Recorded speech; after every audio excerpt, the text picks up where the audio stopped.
Aspirants, welcome back to my channel UPSC with M and S. आज हमारी most important series में biology का chapter हम पढ़ेंगे और जो बहुत ही इम्पोर्टेंट टॉपिक है बायोलॉजी का उतना ही करेंगे, ज़्यादा नहीं करना है और पहले की तरह साइंस अब पूछता भी नहीं है।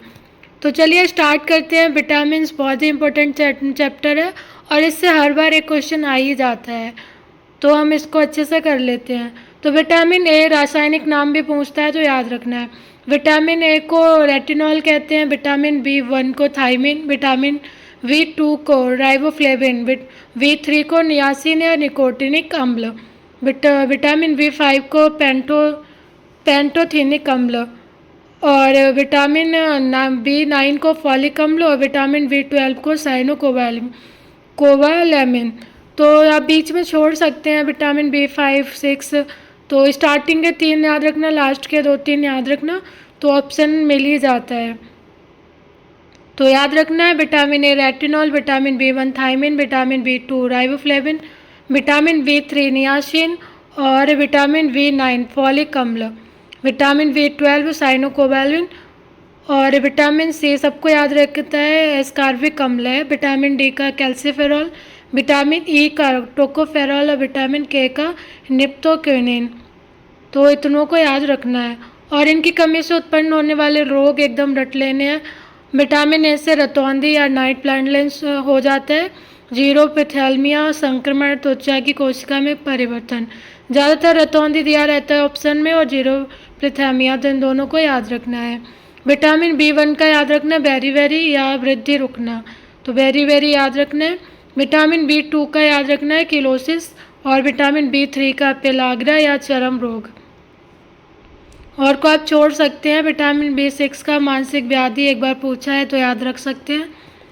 और विटामिन बी9 का रक्त छीड़ता या एनीमिया, तो इसको याद रखना है। बी12 का घातक रक्त छीड़ता और तंत्रिका तंत्र की गड़बड़ियाँ। विटामिन सी बहुत बार आया है, स्कर्वी रोग या घाव न भरना, दोनों दिए रहते हैं ऑप्शन में, तो याद रखना है।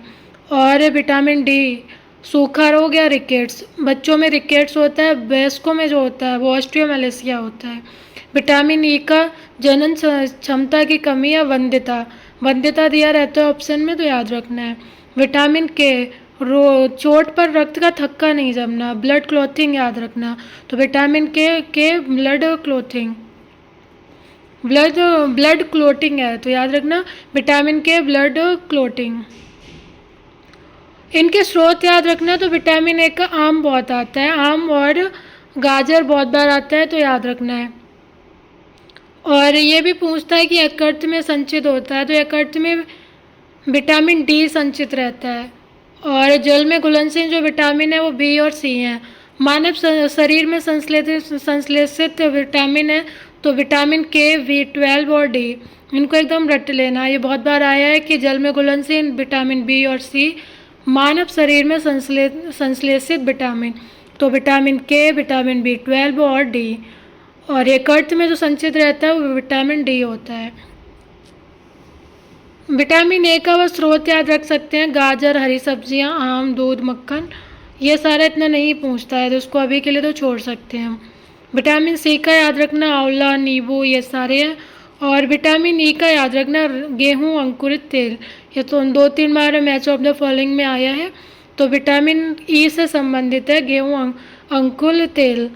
विटामिन के का याद रखना अल्फा और हरी सब्जियां, तो ये एकदम रट लेना है। विटामिन बहुत ही क्वेश्चंस आते हैं इससे और साइंस पूछता है तो एक क्वेश्चन तो रहता ही है विटामिन का। चलिए आगे देखते हैं। तो ये कुछ ऑप्शन है, इनको याद रख सकते हैं। विटामिन बी12 कोबाल्ट, और कोबाल्ट का याद रखना है जो ट्यूमर होता है वो उसके इलाज के लिए कोबाल्ट 60 का प्रयोग किया जाता है। और जो ल्यूकेमिया होता है तो उसके लिए फॉस्फोरस 32 का प्रयोग किया जाता है, तो वो भी आता है, तो इसको याद रखना है। हीमोग्लोबिन लोहा और क्लोरोफिल मैग्नीशियम पीतल तांबा। क्लोरोफिल मैग्नीशियम हमने अभी देखा, हीमोग्लोबिन आयरन। खाने का नमक याद रखना है सोडियम क्लोराइड और ये समुद्र में पाया जाता है। कपड़े धोने का सोडा सोडियम कार्बोनेट, और जो बेकिंग सोडा होता है वो होता है सोडियम बाइकार्बोनेट।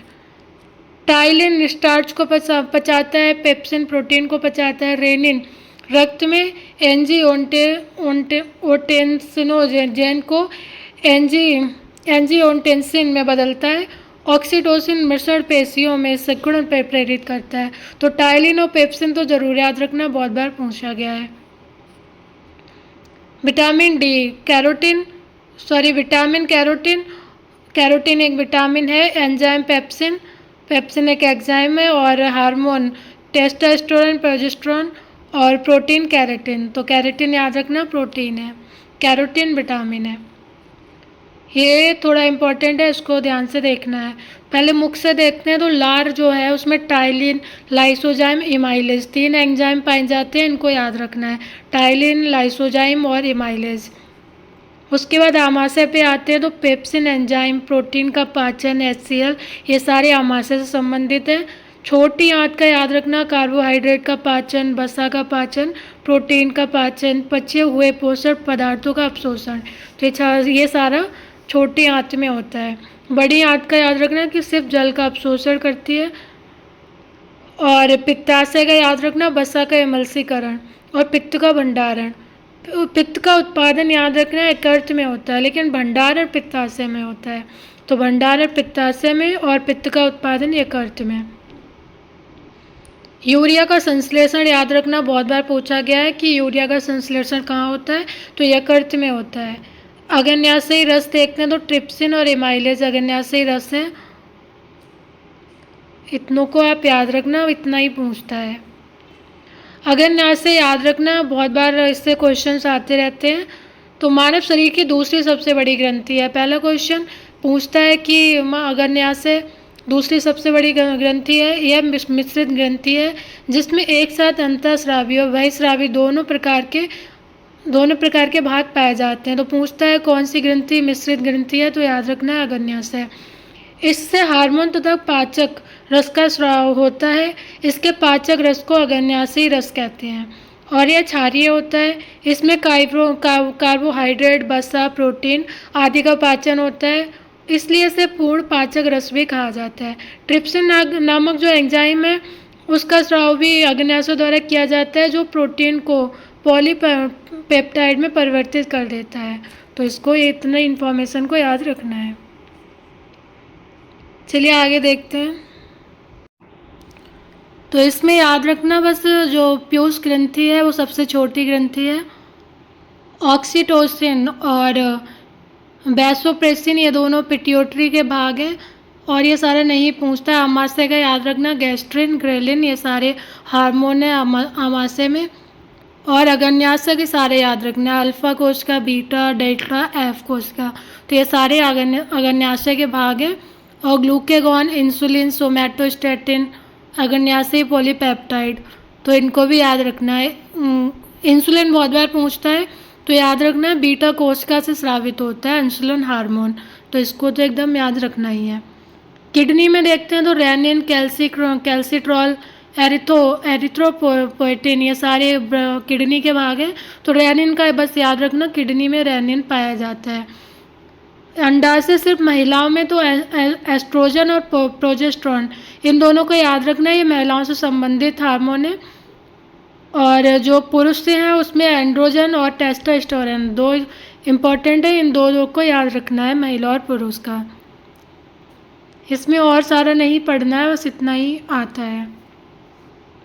ये कुछ पादप हार्मोन है, उनको भी याद रखना, ऑक्सिन, जिब्रेलिन, साइटोकाइनिन, एब्सिसिक और एथिलीन। तो जो सामान्यतः ऑक्सिन, जिब्रेलिन, साइटोकाइनिन होते हैं ये वृद्धिवर्धक होते हैं, ये वृद्धि को बढ़ाते हैं। और जो एब्सिसिक अम्ल, एथिलीन ये वृद्धि रोधक होते हैं। तो दो है, एथिलीन रहता है ऑप्शन में, तो वृद्धि रोधक है और एब्सिसिक अम्ल ये वृद्धि रोधक है। ऑक्सिन, साइटोकाइनिन, जिब्रेलिन ये वृद्धि वर्धक हैं। और ये सारे पादप हार्मोन है, ये भी याद रखना है। ऑक्सिन का याद रखना है, इसमें यह फल बीज रहित होते हैं, तो ये फल बीज रहित होते हैं। ऑक्सिन जो के प्रयोग में संतरा, नींबू, अंगूर, केला, टमाटर आदि के फलों में बिना परागण व निषेचन के भी फल का विकास होता है ऑक्सिन का प्रयोग करके, तो इसको याद रखना है। हीनताजन्य रोग कुछ हैं, उनको याद रखना है। एनीमिया, लौह की कमी, स्कर्वी, विटामिन सी की कमी, ग्वाइटर आयोडीन की कमी, मैरम अस्थिरकालीन उपवास के कारण, और क्वाइसरकोर प्रोटीन अल्पता, मुर्गियों में रिकेट्स विटामिन डी की कमी, मवेशियों में मैड काउ रोग प्रियॉन्स नामक प्रोटीन के कारण। तो ये भी पूछता है मैड काउ रोग किस में होता है, तो मवेशियों में होता है और प्रियॉन्स नामक प्रोटीन के कारण होता है, उसकी कमी से हो जाता है। मधुमेह याद रखना इंसुलिन की कमी से हो जाता है। जीरोपैथेलमिया विटामिन ए की कमी से होता है, हमने पहले भी देखा है। चलिए आगे देखते हैं। इसमें कुछ इम्पोर्टेंट है, बस उनको याद रखना, ज़्यादा नहीं याद रखना है। तो एंथोलॉजी याद रखना, फूलों का अध्ययन, और गैस्ट्रोलॉजी घास से संबंधित अध्ययन, ऑन्कोलॉजी कैंसर में संबंधित ट्यूमर का अध्ययन, ऑस्टियोलॉजी अस्थियों का अध्ययन, हीमेटोलॉजी रुधिर का अध्ययन, न्यूरोलॉजी तंत्रिका तंत्र से संबंधित अध्ययन।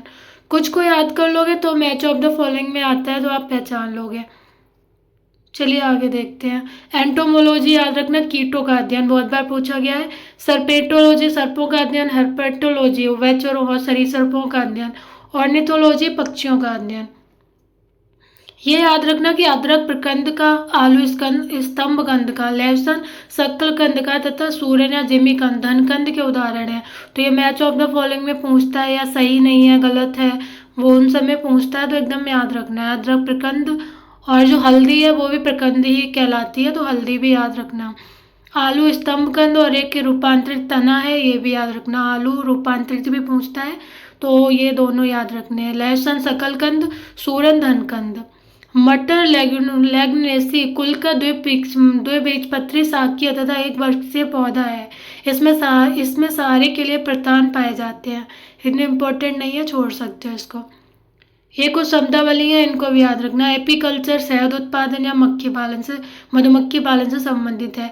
एविकल्चर याद रखना पक्षी पालन। पिसीकल्चर मत्स्य पालन, एग्रीकल्चर फल संवर्धन, पशुपालन कृषि से संबंधित। सेरिकल्चर कच्चे रेशम के उत्पादन या रेशम कीट का पालन। हॉर्टिकल्चर फूलों फलों सब्जियों व मसालों की खेती। पोमोलॉजी फलों की कृषि। वर्मीकल्चर केचुआ पालन। विटीकल्चर अंगूर उत्पादन। मोरिकल्चर शहतूत की खेती। तो ये सारे एक दो बार देखोगे तो याद हो जाएंगे, इतना प्रॉब्लम नहीं होती है इनको याद करने में, तो एक दो बार देखोगे तो याद रह जाएंगे। ये याद रखना कि सेब के फल में जो लाली का कारण है, लाल रंग सेब का एंथोसाइनिन नामक वर्णीय लवक के कारण होता है, और लाल नारंगी रंग के वर्णक जैसे कैरोटीन गाजर में, टमाटर में लाइकोपिन, जेंथोफिल हल्दी में, चुकंदर में विटामिन वर्णक होते हैं। तो सेब का याद रखना एंथोसाइनिन, गाजर कैरोटीन, टमाटर लाइकोपिन, हल्दी जेंथोफिन और चुकंदर विटामिन। अफीम के पौधे का वानस्पतिक नाम ये छोड़ सकते हैं, नहीं आता है। ये याद रखना अफीम फल से प्राप्त होता है, और मैच ऑफ द फॉलोइंग में आ जाते हैं। इससे नोस्कापिन, पेपावरिन, कोडीन, हीरोइन, अफीम, मार्फिन आदि औषधियाँ प्राप्त की जाती है। मार्फिन पौधे के अपरिपक्व फलों से प्राप्त की जाती है। लहसुन प्याज की अभिलाक्षणी गंध के कारण उसमें उपस्थित सल्फर यौगिक है। प्याज के छिलके उतारने पर आंसू आने के कारण प्याज से निष्कासित सल्फेनिक अम्ल है, तो ऑप्शन में सल्फोनिक कर देते हैं, तो याद रखना है सल्फेनिक अम्ल है, जो वो आंसू आ जाते हैं उसका कारण सल्फेनिक अम्ल है। मिर्च का तीखा या तीखा स्वाद उसमें कैप्सेसिन नामक पदार्थ के कारण होता है। ये बहुत इंपॉर्टेंट है, इसको याद रखना है।